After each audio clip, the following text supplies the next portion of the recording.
How to create custom API in PocketBase.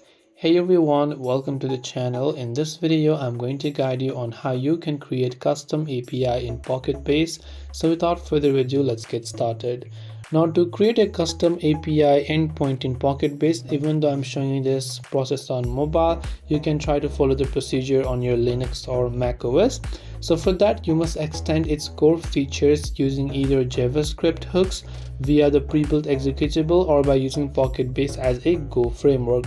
Now for the JavaScript method, you have to create the hooks directory inside your main PocketBase project folder, and you have to also create your script file using pb_hooks. Create a file name main.pb.js, and you can register the route as well. The second is you need to, by the Go method, you need to initialize the Go, so you can run the command go space mod space init space my app and the other options as well, and you can write down the server codes as well.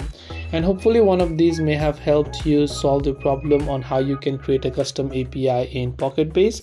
If you have any questions, feel free to leave them down. Thank you for watching and see you in the next video.